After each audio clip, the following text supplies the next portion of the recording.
سلام خدمت دوستان عزیزم. امروز قراره که بفهمیم قصدش از با تو بودن چیه. خب، فنجون اول از همه یه چیزی رو داره میگه، اینکه این آدم دلش ساده نیست. ظاهرش آرومه ولی توی دلش طوفانه. وقتی بهت فکر میکنه یه حس عجیبی میاد سراغش. بالای فنجون داره نشون میده از اون آدمیه که کم حرف میزنه، کم میگه، ولی زیاد حس میکنه، زیاد فکر میکنه، مشغله فکرش خیلی زیاده. بارها خواسته باهات حرف بزنه، حتی با خودش هم بارها تمرین کرده که چی بهت بگه، ولی لحظه آخر نتونسته و جا زده. از من میپرسی چرا؟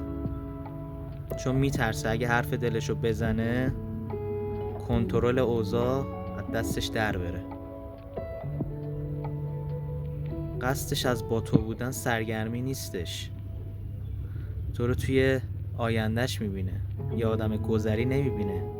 اما یه مانعی هست این وسط. میترسه.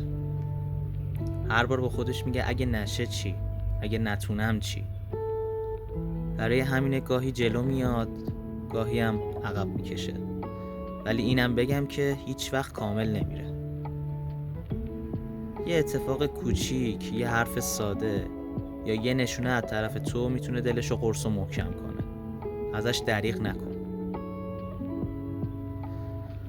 خب، پیام کلی فال میگه که دلش باهاته، نیتش نسبت به تو خوبه، فقط میخواد مطمئن بشه که قرار نیست داخل این رابطه اذیت بشه.